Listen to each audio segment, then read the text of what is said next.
When I peeked out from under the blanket, he was sitting on Grandma's bed. There are moments in life where time just freezes. The air stops moving. You get the feeling that if you dare look behind you, you'll see something that isn't supposed to be there. Moments when the room itself feels like it's watching you, whispering things you never want to hear. That moment happened to me inside a hospital, a place that's supposed to be a sanctuary for healing. But what I saw there was the beginning of a nightmare I still can't explain. My name is Sarah. I'm 25 years old, and I live with my grandmother, Zainab, bless her soul. 2 years ago, I lost my parents in a terrible car accident that left me shattered. Since then, Grandma's been my only family, my rock. One night, she suddenly fell ill. Her heartbeat was weak, and the doctor said she needed to stay under observation for a few days. There was no way I'd leave her alone. This is the woman who raised me, who used to tell me bedtime stories every night. I decided to stay with her in the hospital room, even though I've never been the type who can sleep away from home. But this was Grandma. Nothing else mattered. Night 1, the first sign.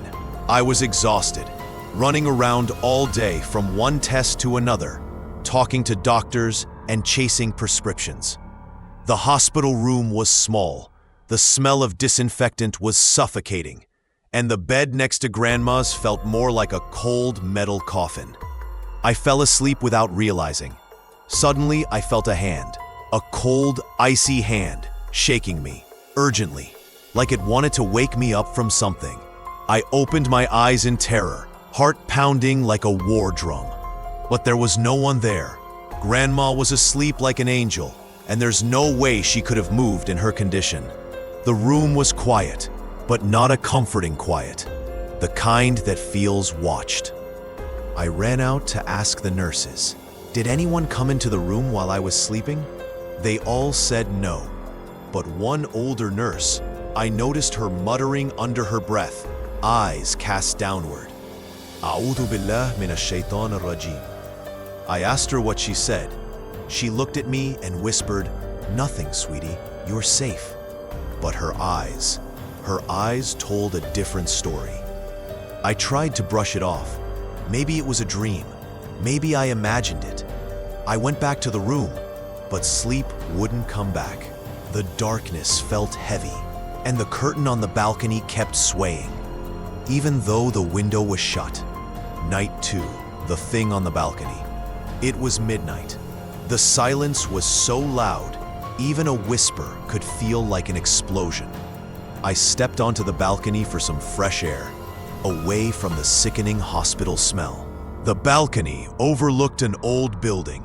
Its walls were cracked and damp, like it was weeping. Its windows shattered. It didn't just look abandoned, it looked dead. Then I saw it. On the balcony right next to mine, someone was standing there, wrapped in what looked like a white burial shroud. His face was exposed, but oh God, his face. His eyes were white like snow, no pupils. His features were smudged and deformed, like someone had wiped them off with a wet hand. He wasn't moving, just staring straight at me, carving into my soul. I couldn't move. It felt like invisible hands were gripping my throat and ankles. I tried to recall any verse from the Quran. My mind was blank. All I could mutter was, "Ya Rab, Ya Rab," and still I couldn't look away. Finally, my legs gave way, and I ran. I ran back into the room like a terrified child, dove under the blanket. But even there, I knew something was in the room with me. I heard light footsteps. Then I heard Grandma's bed creak. I thought maybe she woke up, but when I peeked from under the blanket, he was sitting on her bed. The same thing from the balcony, staring right at me. White eyes, one hand lifted, reaching toward me. I tried to scream, call out to Grandma, but no sound came. It felt like a rope was wrapped around my throat. I was paralyzed. Tears streamed down my face. I whispered prayers. I sobbed so loudly that Grandma woke up. The moment she opened her eyes, it vanished, like smoke dissolving into thin air. I ran to her, trembling, and told her everything. The freezing hand, the thing on the balcony, the figure sitting on her bed. She looked at me, eyes full of fear and sorrow, and said, "Sarah, I've been dreaming about the same man since we came here. Last night, he was sitting at the edge of my bed, staring at me the same way." The nurse knows. Before I could even process what she said, a nurse walked in. "Time for Grandma's meds." I stared at the nurse and whispered, "She knows something. I swear she knows." Grandma turned to her and said, "Please, sweetie, tell me the truth. What's the story with this room?" The nurse, her name was Amina, looked down at the floor, silent.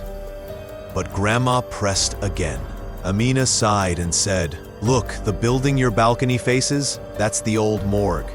That place is full of spirits or other things. They have their time, and we have ours." She said it so calmly, like she's seen them 100 times.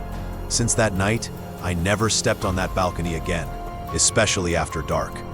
I don't know what they are, spirits, ghosts, demons. All I know is something is there, watching, waiting, in the dark. And if you ever find yourself in a place like that, be careful, because sometimes they're not just watching. Something was there, and maybe something's watching you too. But hey, don't worry. Just keep the lights on tonight. And if you've ever felt a cold touch in your sleep, seen something move in the dark, or heard footsteps when no one was home, tell me your story in the comments, because the scariest stories aren't always fiction. Don't forget to like this video if it gave you chills.